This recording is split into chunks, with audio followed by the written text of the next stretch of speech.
Well, it is that time of year again where every single person in the AFL YouTube community reacts to the predictions that they made in the preseason, and I'm going to do exactly the same thing here today. So I made these predictions about a week or two out from the AFL season starting, I believe. I think there's a few. I think there's a few decent predictions in here, and there's also a few absolute stinkers, as is usually the case every year. But overall, just from my memory, I believe I actually went all right this year compared to the last couple of years. I didn't actually make one of these videos last year.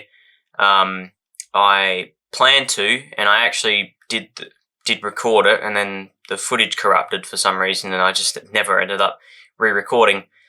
But not to fear, we're going to be getting one done this year, and I'm going to try and compare it and see how I went to the last couple of years as well.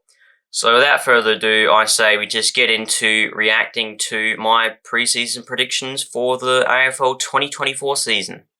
Starting things off in 18th spot, the Wooden Spooners for 2024, I've got North Melbourne. So a pretty simple basic tip to start things off. I was one spot off with North Melbourne. They finished 17th.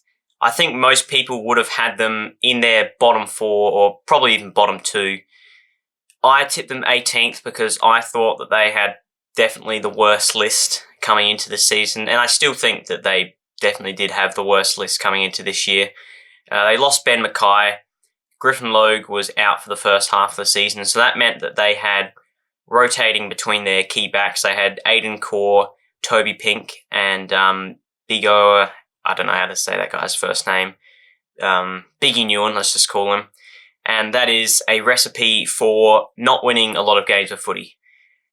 Their midfield, they have a lot of young, talented midfielders in that list, but they had not a lot of experience. And then up forward, it was Nick Larkey or bust. So I just looked at that list, and I thought there's no way they're going to finish any higher than 17th. They did end up finishing 17th. Below them only was Richmond, and they had a horrible run with injury. In fact, really the last 3 years, if it weren't for the fact that West Coast and Richmond this year had such horrible runs with injury, I think they would have easily finished bottom of the ladder 3 years in a row, and then they finished bottom in 2021 as well, so that would have been 4 seasons in a row that they would have been Wooden Spooners. They really haven't been great these last few years. And in my opinion, they were lucky to not finish 18th again this year. Like I said, I think the only reason why they didn't finish last was because Richmond had a far worse injury run than they did. Well, if you hadn't already guessed, I've got West Coast in 17th. Like I just said, I'm basing this pick more or less on the basis that they, hopefully, for their sake, shouldn't have such a bad injury run this year. Even if they have like a moderate injury list throughout most of the season, like I still think that they have the capability to push up and play a lot better than what they were last year. So, as you can see there, I said that I thought that they had a better list than North Melbourne, provided they didn't have such a bad injury run, and that is exactly what happened this year. They ended up finishing one spot higher than North Melbourne on the ladder. They finished 16th in the end, so one spot higher than I predicted them. So perhaps they slightly exceeded expectations this year, at least my expectations. I thought this was more or less the season that West Coast were going to have. I thought that surely they couldn't have the same injury run 3 years in a row, and they didn't. And while it didn't propel them up the ladder, I didn't think it would. I thought they'd at least be a somewhat competitive team, and that's exactly what happened. So West Coast season more or less went exactly how I thought it would. They just finished one spot higher. In 16th spot, I've got Hawthorn. So far this ladder... Yeah, wow, I don't think anyone would have tipped them to finish 7th and win a final and come very close to winning a second final at the start of the year. I did not see this coming at all. I remember in the preseason, there was a bit of talk about their season being over before it had even begun. They had Marbia Chol go down in a preseason game. I think he came good for round 1 though. And then they had James Blank do an ACL. He was one of their main key defenders on the list. I don't think he's really played that much at AFL level, but outside of him, they had Sam Frost and James Sisley, who's a bit undersized, as their main key defenders. So that was a fairly big out for them. CJ went out. He was out for quite a few rounds at the start of the season. And Mitchell Lewis, he's been very regularly on the injured list for Hawthorn over the last couple of years. It's unfortunate. He's a very good player when he's fit. But yeah, I thought that they were in a bit of strife at the start of the year.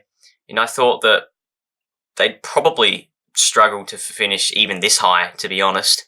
And they just blew everyone away. They didn't start off well at all. Like, it seemed as if their start of the season was going exactly how I and pretty much everyone else thought it would. They were 0-5, but then something clicked. I don't know what it was internally at the club. I remember after they lost that game to the Suns, Dylan Moore, in an interview, basically said that Sam Mitchell told everyone to bring their mouthguards to training. Perhaps it was that moment which really snapped them into gear. There was another moment where he had a big spray at, I think it was Jack Scrimshaw at the quarter-time break. So perhaps he decided to stamp his authority on the group a little more than what he already was doing, and that got them clicking. But yeah, they were brilliant this year. I don't think this was a real stinker of a prediction. Pretty much everyone else would have tipped them to finish around the same spot on the ladder as what I did. But yeah, did not get this one right at all. And even if they have a pretty healthy injury run from here, I think they're just still too young and inexperienced to make a big leap up the ladder. And rounding out the bottom 4 now, I have got the Richmond Tigers. I think this was a fairly simple tip. They ended up finishing last, so a few spots lower than what I had them, but it was obvious right from the start that they were going to be around the bottom parts of the ladder. I didn't expect them to have as many injuries as what they did, although they did have a few injuries in the preseason. Tom Lynch was out at the start, and then he ended up missing nearly the entire season after he briefly came back in. Dustin Martin, I remember, missed the opening round match. I think there was a few others. Yeah, their list is aging. They didn't really have a lot in the way of young talents coming through this season. That's going to be different next year with all the draft picks they're going to have. But yeah, I thought this was a pretty simple tip. And in the end, I think I was originally going to tip them 16th, but then I just decided to chuck them above Hawthorn because of the injuries that Hawthorn had. But in the end, I actually overestimated them. And yeah, they did well. Only 3 spots lower than what I tipped, but I tipped them to be a fair bit better than what they were this year. In 14th spot, I've got Fremantle. This is where they finished last year, and Fremantle did quite a bit better than what I thought they would. They were in the top 8 for a good portion of the year, I'd want to say. It wasn't, well, they only got knocked out of the top 8, I believe, in the final game of the season when they lost to Port Adelaide. So, yeah, they very easily could have made finals this year and did a lot better than what I thought they would. I thought that, last year they were pretty dismal. I didn't really see any reason why they would improve. They lost Lockie Schultz, who I have always thought is an underrated player. I thought that was going to be a big out for them. And from memory, they brought in Luke Jackson last year, but I don't believe they brought in anyone substantial this year. I can't remember much from their trade period last year, to be honest. But yeah, I just thought it was going to be another pretty bleak season for Freo. But they showed some signs. Ultimately, they really should have made finals. They bottled it from where they were at. I think their fans were disappointed, but they exceeded my expectations, and I think it's fair to say they probably exceeded most people's expectations this year. In 13th spot now, I think this is going to be a bit of an unpopular pick. A lot of people have this team rising up the ladder, and that is Gold Coast, Well, this is the first one I've got bang on. They finished 13th on the ladder. They are so easy to predict every single season, the Suns. Every single year there's hype around. For the last 4 years, I reckon since 2020, or after the 2020 season leading into 2021, there's been an increasing amount of hype around them every single season. This is going to be the year they make it into the top 8. This is going to be the year they finally show some serious improvements and start to actually cement themselves as a serious football club. And every year is the same result. They disappoint. I don't know why people keep buying into it. I honestly don't. I really don't understand. They are such an easy team to tip each year. I thought 13th, alright, they might improve a little bit from last season. They finished bottom 4. But there are so many teams around the same point in their development, around the same sort of vying for the top 8. I just thought they were all better than the Suns, and I was right. Now, could have the Suns gone a little bit better if they seemingly knew how to play away from home? Maybe. I think there's been a bit of talk about, if they just, get their game plan working away from home, then they should be an easy top 8 team for next year. I'm not really buying into that, because when you actually look at the teams that they beat at their home deck, in the Gold Coast, and also up at Darwin, since that's more or less the second home ground for them now, there's not a whole lot of quality. They beat Geelong very comfortably in Darwin, but I think that up there, the conditions of Darwin are such an advantage for the Suns that they could probably beat most teams up there. And then they beat Port Adelaide before they got on a bit of a late season winning streak. At that point, Port Adelaide were pretty ordinary. And outside of that, they really didn't beat that much of quality at home. We saw them lose very heavily to the Demons late. So I'm not buying into all that if they, all that home form they've shown this year. I'm going to be probably tipping them around the same spot next year. And I think I'd be pretty confident in them not going anywhere, because they never do. They never do. In 12th spot now, I've got the Geelong Cats. Okay, this is the last time. This is the last time I ever write off Geelong. It never works. It never works. I thought that this was the year that they were finally going to be too old, that they would finally have to do a rebuild. No. 3rd on the ladder. 10 points they lost by in the preliminary final, and based on what we saw from the Swans next week, they would have clobbered us in the grand final. So they were 10 points off of winning another premiership. Never writing this club off again, I swear. This is the last time.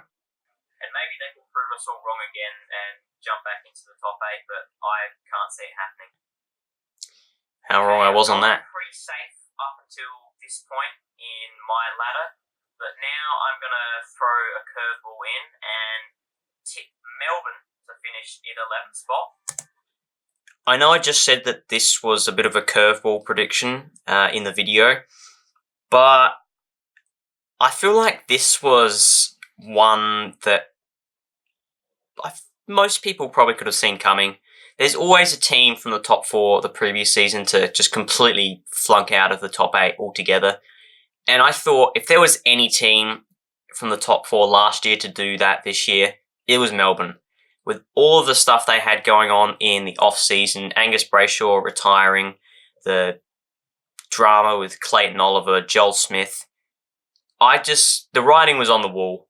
They'd gone out in straight sets their previous 2 final series. I just thought, maybe 1 or 2 injuries to key players like Max Gawn or Christian Petrarca, which did happen, and I thought their season could completely derail. And that's exactly what happened. They finished 14th, so I actually overestimated them, surprisingly, in this video. Yeah, pretty decent tip by me. I think that's the first really bold one that I went with that I got pretty much bang on.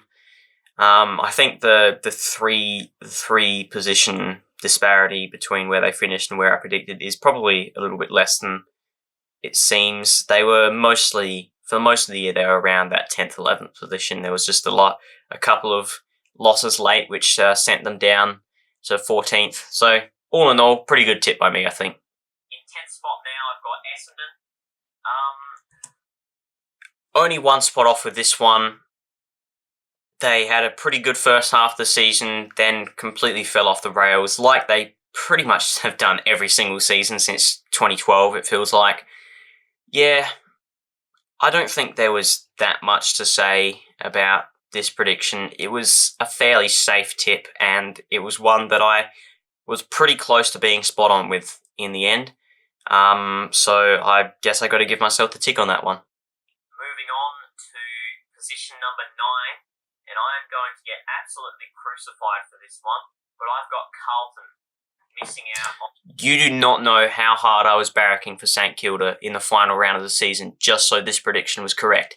If Carlton bottled it, and if Fremantle went through with the job and kicked Carlton out of the top 8, that would have been probably my best ever preseason prediction for where a club would finish. Now, all in all, this was an incredibly good tip. Like, they didn't end up missing finals, but they were one spot off it. They were one result away, and Fremantle at three-quarter time were still in that game with Port Adelaide. This was so close to being an excellent prediction. So I'm definitely going to give myself the tick on this one. I don't think anyone tipped Carlton to, like, pretty much... There was a lot of people saying that Carlton could win the flag this year. I was one of the only ones that was tipping their fall off this season. I thought that they were every chance of bottling it again, and they almost did that. So I'm going to give myself the tick on this one. I think this is probably my best prediction so far, and I think it probably will remain my best prediction. Yeah, I was super close to getting this one bang on, but you know what? I think that I got close enough to what actually happened to give myself this one. I think that if they have a bit of a crappy injury run, then there's potential for them to just fall in a heap and return to being the Carlton we've known for the past 10 years. Yeah, that's pretty accurate. To the top 8, and in 8th I've got the Bulldogs, so it's 2022 all over again. 2 spots off for this one. Dogs finished 6th, ended up losing their elimination final, so I think I was pretty accurate with this one to tip them 2 spots below where they actually finished. Yeah, I don't know if I have much more to say about this one. I think that I was close enough to give myself the tick for this one. In 7th now, I've got a team that a lot of people have tipped to move up the ladder, and that is Adelaide. Originally, I was thinking about having them in the top 4, but the only thing that was... Oh no. Yeah, no, the Crows, it did not click for them at all this year. I'd been pretty hot on them the previous couple of seasons coming into this year. I tipped them to make finals last year. That should have happened. And I think the year before that, I was pretty close to being spot on to where I predicted them. And I thought that they would take the next leap. They'd been on a gradual but consistent upward trajectory ever since that wooden spoon year of 2020 when they culled their list right back. Every year under Matthew Nicks, they've just been like slowly going up, and it just looked like it was all about to, really pay off this year. But no, they just terrible start and never got going. Back half of the year was all right for them. I think they did have a few pretty key injuries, like Riley Thilthorpe. There was a lot of hype around him, especially like living in SA. There was a lot of hype for Thilthorpe going into this year, and then he did his knee, came back, and he looked pretty good. He looked pretty damn good. He was a much improved player from what he was the last few seasons. So I think next year, if he has if he has a full preseason and he has a full season, then yeah, he could be I reckon he could be a 40-goal forward. Tex is obviously slowing down, so it's good that he's come back for them and that he's showing some promise. But yeah, just did not click for them at all this year, Adelaide. Not quite sure what happened there. Hopefully for Crows fans, though, it all clicks for them next year, and that this year is just a blip in the radar. So in sixth spot now, I've got my very own team, the Sydney Swans. I believe that we finished first, made the grand final, got pumped. Yes, well, yeah, I reckon I definitely lowballed us. I didn't think that we were going to be premiership contenders this year, to be honest, because I remember at the start of the year we had a few injuries to key midfielders, Callum Mills, Luke Parker. Luke Parker's wasn't really a midfielder last year anyway, but let's just call him that. And Taylor Adams. I wasn't sure if our midfield depth could cover that at the time. Obviously, that looks silly now, given that we had definitely the best midfield all season. It feels like a disappointing year for us, but then given the grand final result, how we bottled it so badly. But then I look back on this and I'm like, was it that much of a disappointment this season, considering I didn't really even have us as premiership contenders? The fact that we've lost 4 grand finals in a row now, I think, not great. But we did better than what I expected, I guess. So yeah, I was a bit off with this one. I was 6 spots off, finished first. Not much more to say. Situation in our midfield gets any worse, then we could be in a little bit of trouble, and that's why I have us missing the top 4 this year. No. In fifth now, I've got GWS moving up a couple of spots. So GWS 5th, they actually finished 4th, so only 1 spot off with this one. There's been a few tips like that now. I think that's number 4 where I've been 1 spot off, so overall I've been going pretty alright so far. Yeah, the Giants, they in reality, they did make the top 4. They were an improved team from last year.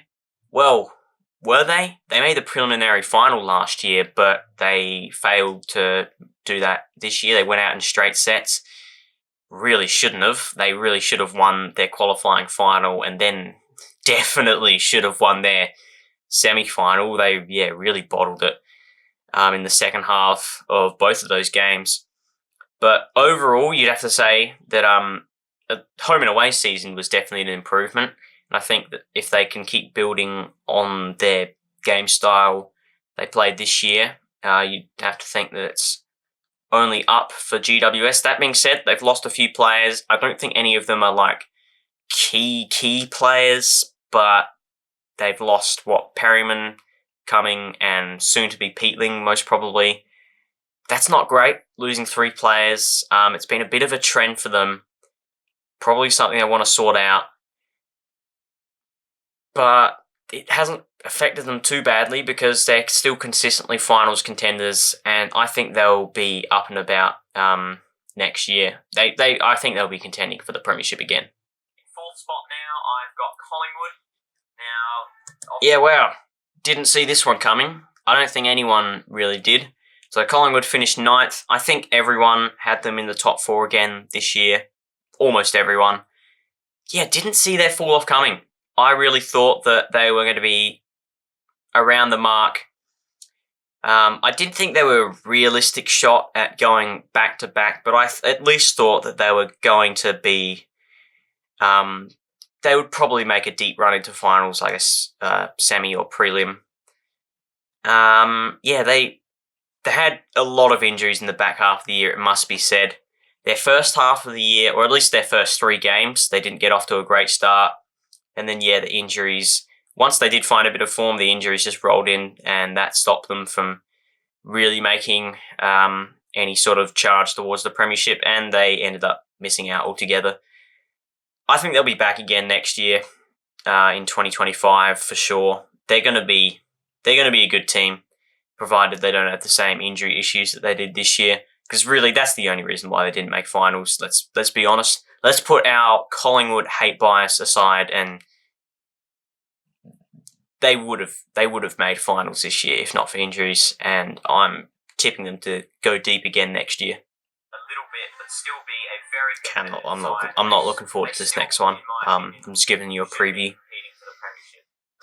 third spot now, I'm going with a bit of a left field call. Oh no! Don't do that.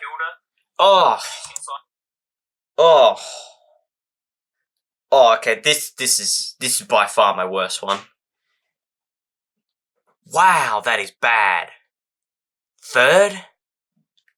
What did they finish? 12th. Okay, that's no, it's still pretty bad, but I mean, no, that's terrible. That's shocking. That's shocking. I mean, I can sort of understand my thought process behind this. I know Caden McDonald, I think it was him, or at least it was. I'm pretty sure it was him that picked them to finish third as well. And I was gonna tip them to finish around 6th, 7th, and then I sort of listened to his logic, and I thought, yeah, actually, it kind of makes sense. Their second season under Ross Lyon, they had a bit of a rocky start with injuries with him, but he still managed to get them to play good, consistent footy. You know, this year, they can get King up and going again. That didn't happen. They're going to be a good team. They're going to be a really good team. They weren't a good team, spoiler alert. Wow, this is bad. Now moving on to the top two, I've got Brisbane in second position. Well, the Lions, they finished 5th, although they did win the flag. So I was 3 spots off, but I would have to give myself the pass mark on this one. At least ladder position-wise. Yeah. Second spot is typically around about what's going to get you to the grand final. Like, usually the grand final teams are... Well, usually it's 2 top 4 teams. This year was a little bit different. It was 1st v 5th, and 5th won. Yeah, I've got to give myself the tick on this one. This is a fairly simple, basic prediction, but one that I would say that I got close to being right on. Obviously, I've got Port Adelaide. They're the only team I haven't mentioned yet. I think Port... They finished 2nd. Not a bad tip. A lot of people at the start of the year were sort of writing them off, even Port fans. And I was kind of thinking, well, they've got better ruckman this year. Like last year, ruckman was a real issue for them. They brought in Ivan Soldo, who's now probably going to be leaving, and Jordan Sweet, so they could raffle between the two of those. Neither would be very highly paid ruckman, but you know they had good depth in that area this year at least. And then they brought in Asava Radaglia and Brandon Zerk-Thatcher down back, which is another weakness for them, key backs. And again, I thought, well, neither of them are really star players, but they should be able to do the job. I know that Brandon Zerk-Thatcher is a bit maligned, same with Radaglia, but I thought, you know what, I reckon they could get them clicking. They sort of did, kind of. It was a bit weird. It doesn't really feel like they finished 2nd this year, Port, but they did. Maybe it was just recency bias with how poorly they performed in those 2 finals against Geelong and Sydney. But it doesn't really feel like they finished 2nd. But I only got this prediction 1 spot off, so I have to give it the hindsight tick of approval, I guess. Yeah, that brings us to the end of the ladder prediction part. Now, moving on to my grand final prediction. That's going to play in hopefully a few... So that's the ladder part. Here we go. Prediction out of the way, but now it's time to move on. Did I record this on a new day? My hair looks different there. And the lighting does as well. I reckon I recorded this video on 2 separate days. That's irrelevant, but I just wanted to point that out. I want to skip straight through to the grand final. Yeah, come on, get on with it, mate. First v second matchup. Port Adelaide taking on the Brisbane Lions at the MCG. A rematch. Interesting picture I chose there. But yeah, Port Adelaide, Brisbane. I got one of those teams right. Match of 2004, but unlike 2004, Brisbane will prevail comfortably by 45 points. And yeah, I mean, Brisbane won it. They won it comfortably, not against Port Adelaide. But yeah, I mean, I've got to give myself a tick on that one. I got one of the grand final teams correct, and I got the premiers correct. So, yeah, thumbs up. Starting off with the Brownlow medal, I'm going to go for the same player I tipped last year, and that is Marcus Bontempelli. He should have robbed again. Should have 3 Brownlow medals now. Robbed. I think I'm going to keep saying this until the end of time, but Bontempelli robbed.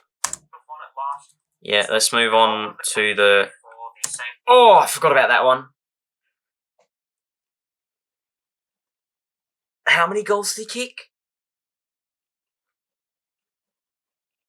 Oh, that's actually terrible. What? I forgot about that one. Like, I pretty much remembered all my predictions this year, but I forgot about that. Oh my god. Why did I do that?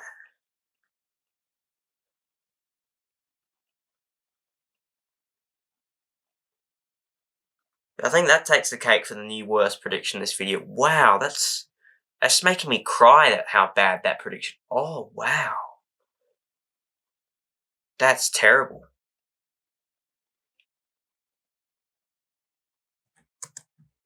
Hilda full forward. I reckon that the Saints will play with a bit more of an attacking flair than what we're used to. They didn't do that. I don't know, that's just a bit of a hunch. I mean... Oh, your hunch was terrible, man. But I'm backing in Max King. Get that hunch sorted out. 4th or 5th year now. Oh. Not quite sure. He's been in the league for a little while now, and this will be the year that he really announces himself to the competition, and he will take home the Coleman medal. No, he won't. The Rising Star Award now, I'm going to be going with George Wardlaw. I'm not going to go the basic number 1... Alright, that one's not too bad. George Wardlaw. He might have finished 2nd. Well, spiritually, I think it's fair to say Harley Reid and Sam Darcy were 1 and 2. Ollie Dempsey ended up winning it because those 2 were suspended.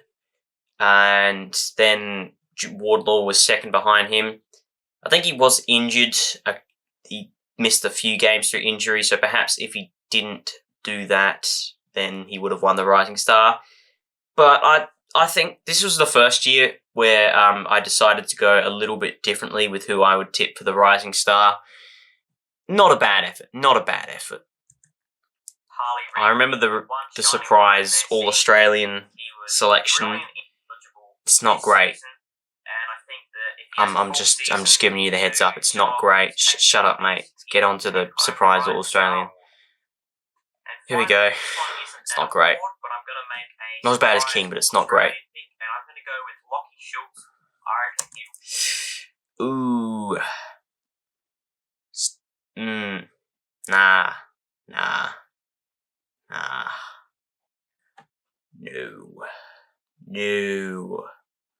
Not even close. Alright, so I've calculated my score at 67. So that is if you add up how far away I was with each prediction.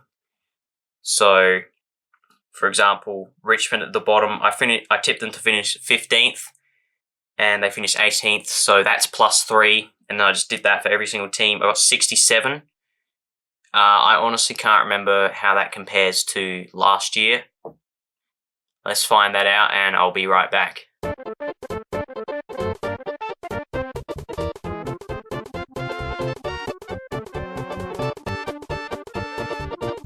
Alright, so I've just done the maths, and unless I miscalculated something, it's the exact same, 67. So I did exactly as good as what I did last year. It kind of felt like I did better, to be honest, but the math doesn't lie. So anyway, that is going to bring us to the end of this video. Those are my predictions for this season. Honestly, could be worse. There were a couple of howlers in there, but there were a couple of really good ones as well. So you know what? Overall, I'm going to give myself a pass mark for that one. I'm going to give myself a solid B-, if that means anything at all. But, as always, if you did enjoy this video, please be sure to leave a like and subscribe to the channel. Comment down how bad your prediction, or how good, maybe even. I don't think anyone's predictions are very good, to be honest, usually. But yeah, comment down how your preseason predictions went in the comments below. And I'll see you all in the next one. Bye.